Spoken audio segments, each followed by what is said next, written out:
Yes, times have gotten slower. And yes, gas prices keep rising. But remember this little nugget while you're out here doing your gig hustle. Time is money. And I'll talk about it on this segment of the Gig Geezer.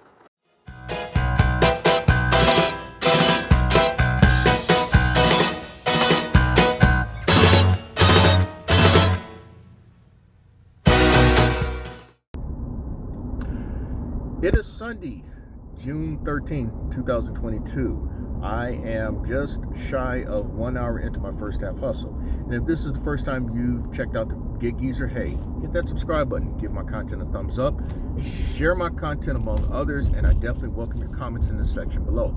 And if you're a returning visitor of the Gig Geezer, hey, thanks for coming back. Well, I'm probably going to talk about a smorgasbord of things in this segment of the Gig Geezer.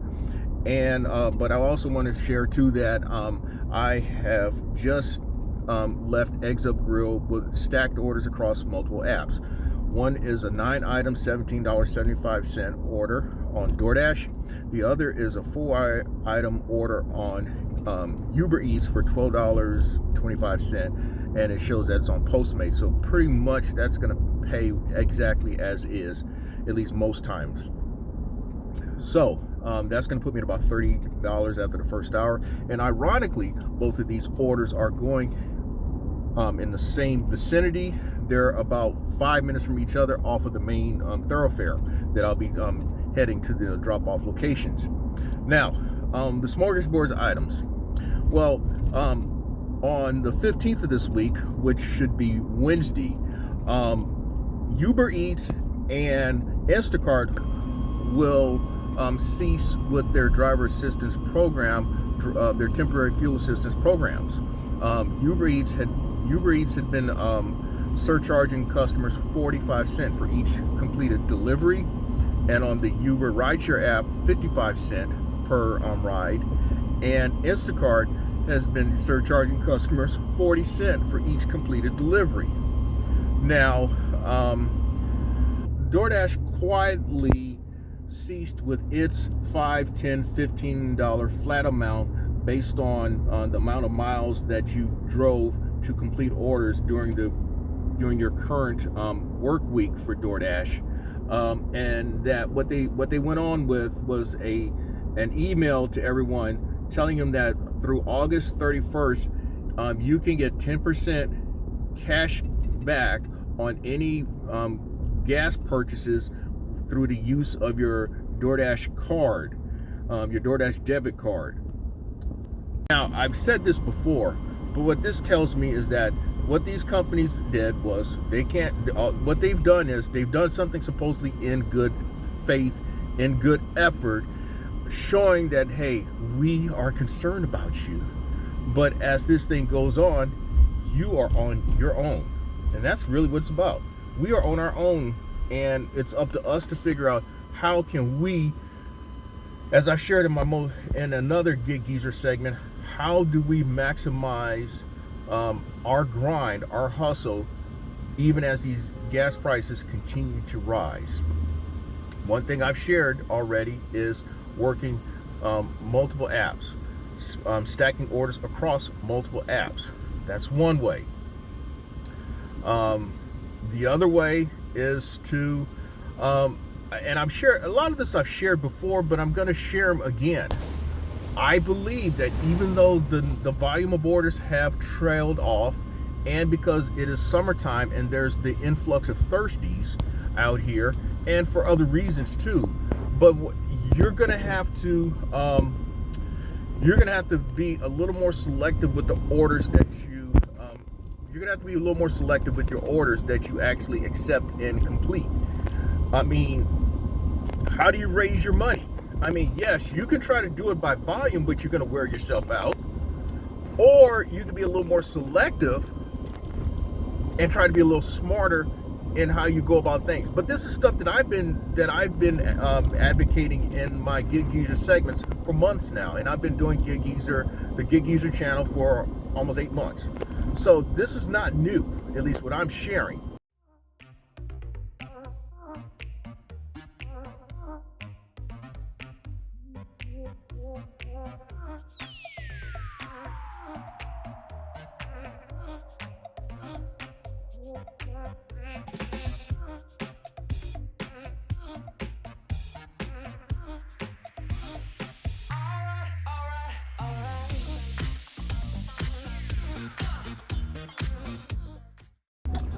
Alrighty, I have completed the drop off of that stacked Uber Eats and DoorDash order.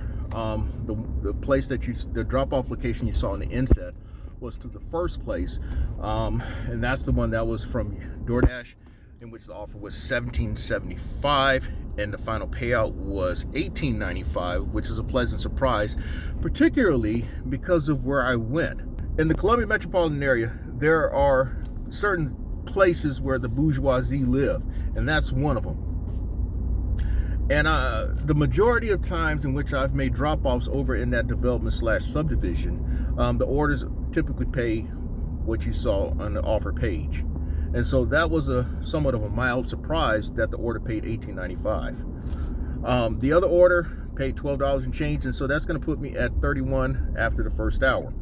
And so now I've got to get myself in position to hopefully catch other orders by migrating somewhere else. Meanwhile, another thing I wanted to talk about, because while I was at Eggs Up, there was a guy who he was an older guy, but I'm not gonna say just because he was an older guy, a cranky, impatient older guy, that's the reason why though. But I do not really touch on this though, but I'm gonna pose the question: how long should you wait for an order? There are those who have the rule of thumb: I'll wait for an order $1, 1 minute for each dollar of that order. So that means if you have a $50 order, are you willing to wait 50 minutes for that order? Maybe, it depends, you know. If it's a $15 order, are you willing to wait 15 minutes for the order? Well, again, this is not a profound response, but I believe that you have to follow your instincts in situations like that. Simply because, I'll give you a good example. This happened Friday. Today is Sunday. No, it happened yesterday. Here's what happened. Started out my evening hustle yesterday. I accepted a stacked Uber Eats order for $15.27. The places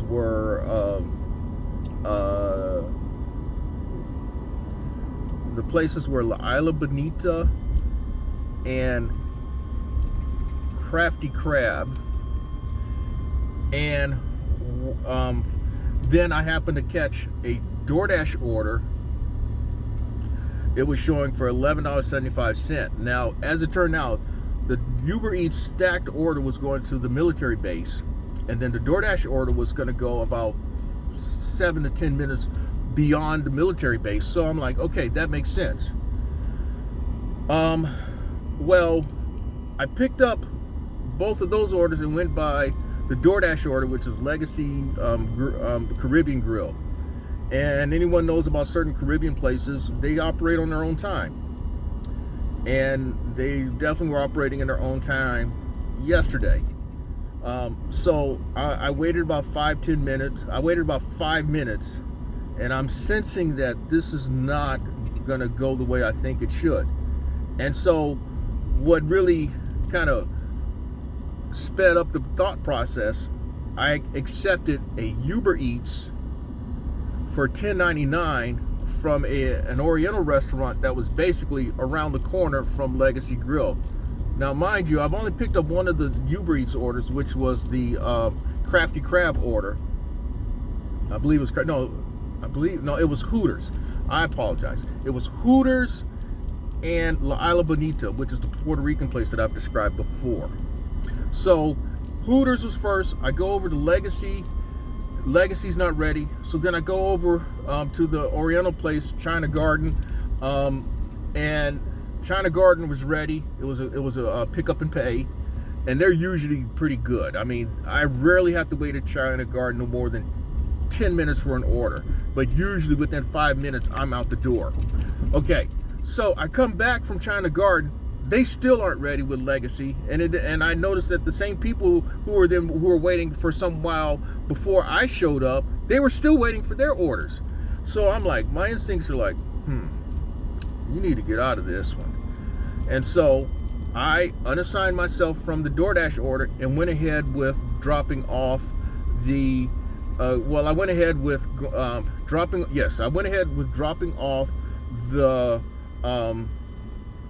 China Garden order, and then I went on from there, which is about 7-8 minutes away, picking up the Isla Bonita order, and then dropping off both orders, the Uber Eats orders, at the military base. Now, all that is to say, you could have waited a few more minutes, couldn't you, Gig Geezer? Yes, but I was working double stacked orders, or a soft triple play. If the Legacy place had their act together, that could have been a grand slam of a situation there, right? Altogether, those orders would have paid about $45, starting off the evening hustle. Well, turn out it was a soft triple play. All right, so yes, I could have, but let's say if I just had that Legacy order all alone, I have to go by feel if it's worth my while to wait for orders like that.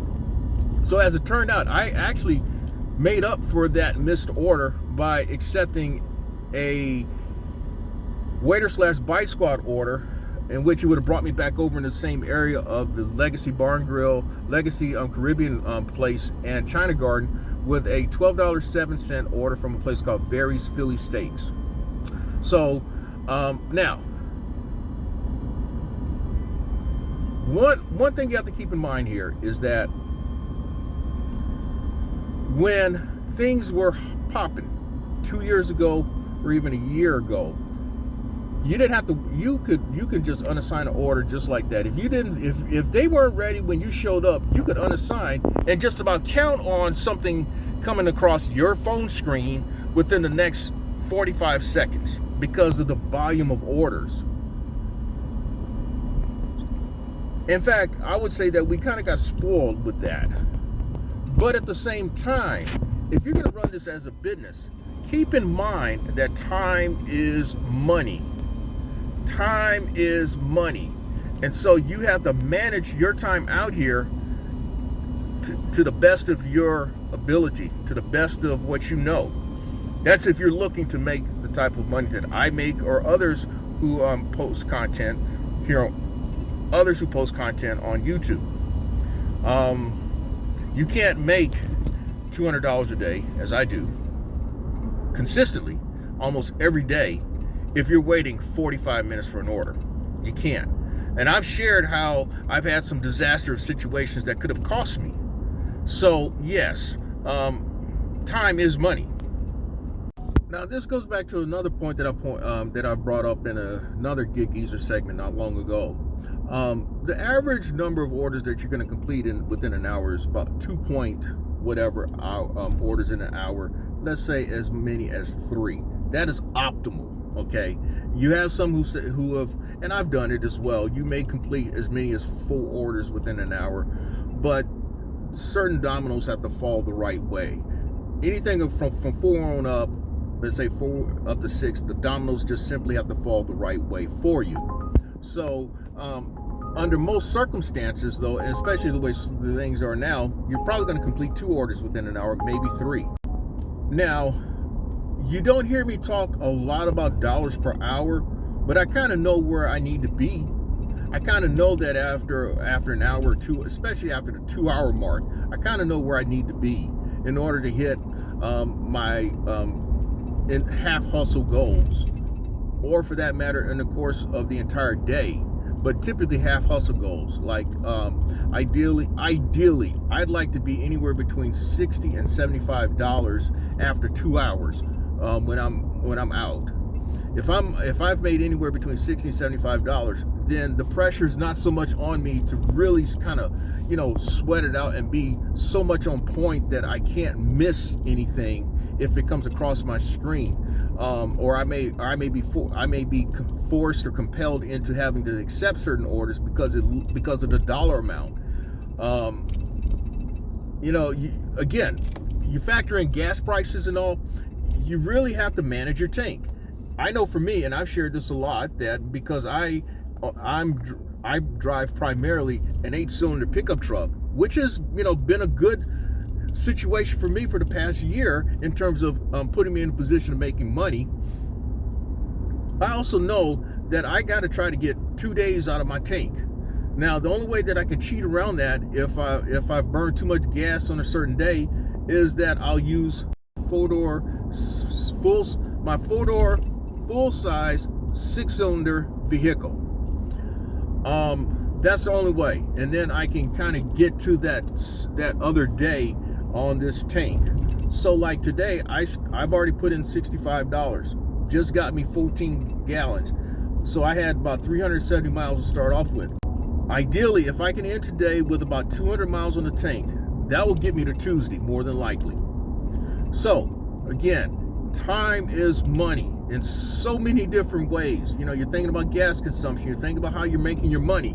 And so if you're waiting forever for orders and you get mad because you're not making where you think you should be after 3 hours, you've only made $35, $40, and you've been out there 3 hours, think back to how long you waited for an order. So, by the way, while talking about time is money, I accepted a $13.30 order from Bonefish Grill. It's about, the distance is like 4 miles, and so that should put me around $45 for the first half hustle. Now, I'm almost finished with the first half hustle. I am about 2.75 hours into the first half hustle, and I am at about $81, maybe more, depending on how that Bonefish Grill order pay. And the reason why I say that is because those people typically tip well. I have completed both food orders and Instacart orders for them. And so meanwhile, while I'm waiting for that total, I accepted, and I'm in the process of completing 2 other orders, a Shiano Pizza Uber Eats order that should pay about $11.89, and a DoorDash order from JR Cash Grill. That's for $8.25, and that's all that one's probably going to pay. But those are actually orders that I stacked together, and so we're talking about a likely $20 opportunity there. In between that, I accepted a 5-item Instacart order from Lowe's, and that one paid $15.35. Now, that one is a good example of time management, and it explains why I accept certain Instacart orders. Now, typically, I have explained that my preferences are $14.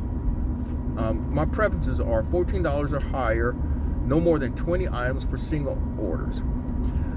$28 to $30 or higher, no more than 40 items for double stacked order, and ideally $40, $45, more so along the $45 number mark, no more than 55 items for triple stacked orders. And the reason being is that there's a time element involved. You do enough Instacart orders, as I have, according to the latest metrics. As of yesterday, I've completed over 1,200 orders for Instacart over the last 2+ years. And with that in mind, you kind of know how long certain orders should take. In fact, I've alluded to that in certain Get Geezer segments. I'll say that, well, I've accepted this order and I should be able to knock this out in about 20-30 minutes. That is ideally what you would like happen, unless you run into substitutions or a customer who comes back adding items or suggesting other items when substitutions or refunds are in play. And so if that takes too long, then it becomes a disastrous situation. It becomes a time element. Time is money. If in my case, where you botch delivering an order and then you have to go back and deliver the correct or the missing items in order to save face on that order, all that can cost you, man. That's also gas that you're burning. And so you want to be mindful of those type of things when you're out there doing an Instacart order. And so 5-6 items, hey, I was done, at least the shopping part, in about 10 minutes, but then I had to wait at the registers. That's an unforeseen thing, waiting at the registers because someone has a gazillion items that they're checking out, or the checkout persons are not the swiftest of people, But so what you're trying to do is put yourself in a position to where you're maximizing your time and ultimately the money that you're trying to make. And there's nothing wrong with that. And so oftentimes I'll pass on certain orders. People will jump on certain orders and hope that they can do best, but I try to accept orders in which they put me in the best position possible to make money and keep on moving. And while I'm at it, if you like the content that's been provided in this segment of the Gig Geezer or in any other segment of the Gig Geezer, hit that subscribe button. Give my content a thumbs up. Share my content among others, and I definitely welcome your comments in the section below. Okay, now here's what I've made an audible, and this Gig Geezer segment is only going to deal with my first half hustle. And what I'll probably do is at the end of the day, I'll throw in what was for the entire day, a graphic for the entire day, along with a grid raw shot. But I just dropped off the JR Cash order, and the young lady gave me an address along a road that runs along the side of the freeway. Now, she gave me that address, and she also gave a landmark, which was a green trash bin. I have dropped off over there at this apartment complex before, but it's been a couple of years since I've done it. And the thing is, with this particular apartment complex, the apartment numbering makes no sense. If you say I'm at apartment 228, it is not building 2, second floor 28 or something like that. It is a numbering that is unto itself. And so, because of a little bit of doubt on my part, I contacted the customer within the app, and she was very helpful. In fact, she told me, yes, you go along the side road that runs alongside the freeway, look for that green trash bin, and I'll be outside waiting for the order. And she was. That saved so much time and burned so little money. You're talking about ways to maximize your hustle. Talking about ways of realizing how time is money. Could you imagine trying to find that place, going basically every nook and cranny to find that apartment number? I probably would have done that if I was not familiar with the area. So, in these times, when I mentioned about how time is money, understanding your market helps as well. That is invaluable. And I've said that before, understanding your market. It's not so much as always about customer habits in terms of orders. It's about knowing where you're going, because you're burning gas and you're spending time. And so if you're going to make this hustle work, don't be afraid to call the customer for directions. And okay, now my daughter often affectionately calls me the human atlas, because she can call me and give me where she is on the freeway, a mile marker, and tell me her destination, and I can tell her just about how long it'll be before she gets there, or tell her what landmark or something to look for in a lot of situations depending on where she's going. But that said, I don't know everywhere I'm going, and so I am not afraid. I am not above calling for directions, because hey, I'm also trying to provide a service, and if I don't know, ask questions. In fact, now this is yet another thing. Now, I used to get paid to ask people questions, whether they wanted me to ask them or not. And so get used to asking those questions, y'all. If you don't know, ask. It's not a profound thing though, but if you want to maximize your hustle, this is another way of doing it. And so with that, this is yet another Gig Geezer segment. If you like the content that's been provided in this segment or in any other, hit that subscribe button, give my content a thumbs up, share my content among others, and I definitely welcome your comments in the section below. I'm in Wood Lane, and as always, may your grind and may your hustle continue.